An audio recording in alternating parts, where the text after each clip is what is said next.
So you've put a lot of time into your selection.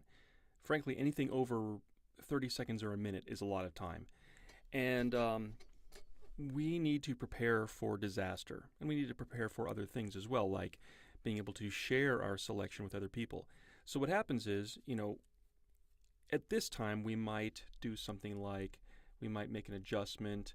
We might add some sort of situation here where we might colorize the penguin, something fun like that.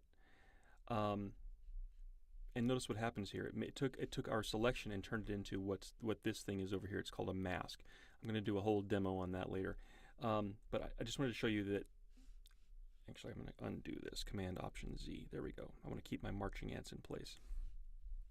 Because here's what happens, is that you might want to use this selection again. And do you want to have to go through that hassle? We just took about 15 minutes playing around with that penguin right there. And that's a long time. That's billable hours. Imagine if you could just magically make that selection show up again. Well, we've got that.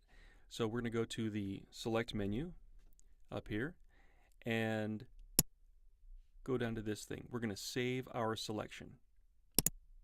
Okay, so we'll call this Penguin 1. And it's going to create a channel. Now, you don't know what the channel is right now, but all you care is that you're going to save it with this name. It's a new channel. That's all great. So we'll click OK, and now it's saved. Now I can deselect my marching ants, and it doesn't matter anymore because I can get to that set of marching ants again. Here's where it lives. You go back to the Select menu, you go down to Load Selection, and we pick out Penguin 1 because that's the only one we have so far. And we can choose to make it the selection. Go to the penguin. There it is again. I'm going to turn this off again. We could do the opposite. We could load the selection, but we could also tell it to invert. It really means inverse, but it's reversing. Let's put it that way. So now it's going to choose everything but that penguin. Right? We've been down this road before. So saving selections is really great for a couple of reasons. One, disaster might happen to your file.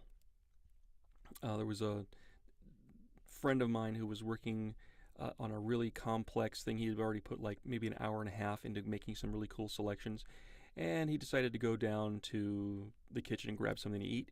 Came back, his selection was gone, his picture was screwed up, and he lost 45 minutes or whatever it was, a long time. And he found out why, because while he was gone, his cat came in and walked across the keyboard and messed up his selection. So that's one reason why we do our selections, is to save them on our file. The other reason is that we can send our file. So let's say, I'm going to switch this around, Command-Shift-I. That'll go back to inverse our selection. So let's say that I want to send this file to a colleague of mine, and I've said, hey, I've already got that penguin selected. And they might go, well, where is it? Well, you go in and you load the selection. Now, the other thing is, there's another way to find the selection, because it does live someplace where you can see it, and that's over here in the channels. Okay? Now, these are our color channels, and if you click on each one of these things, each one of these grayscale images represents the reds and the greens and the blues. We don't really care about that.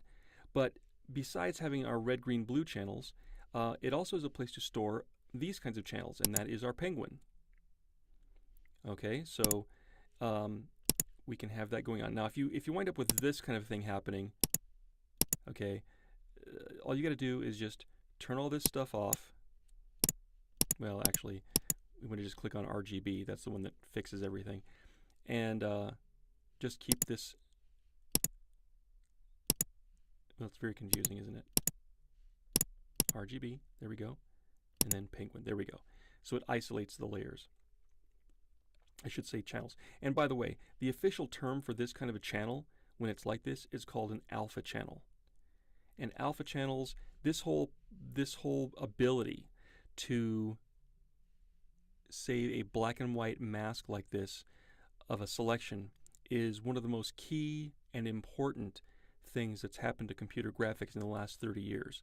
And you can thank the Pixar team actually, and I can't remember the guy's name right now, but one of the guys that worked at Pixar, he was one of the founders of Pixar.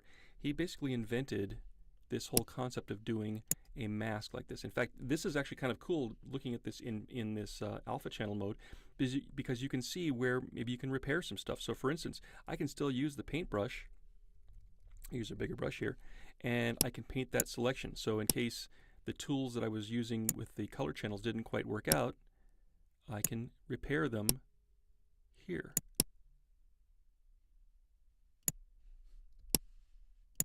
Little bits here and there. They'll just look goofy. Little bit down there. There was a little space right here. I'll get a smaller brush and wipe that out. Okay, neat. Now I can go back to RGB. All is good. And actually, I can go back, of course, and do this thing, load selection, and it loads the thing in, and it has those repairs that I just put in, which is cool. One other thing to do when you're playing with your channels, now just for giggle's sake, I'm going to show you how to do this. Let's say that I just happen to have a selection that looks like this. Okay? Now, obviously, I can use the save selection thing, or I can just go down over here and say, and click on this one that says save my selection as a channel. Boom. And now it has that small square or rectangle right there.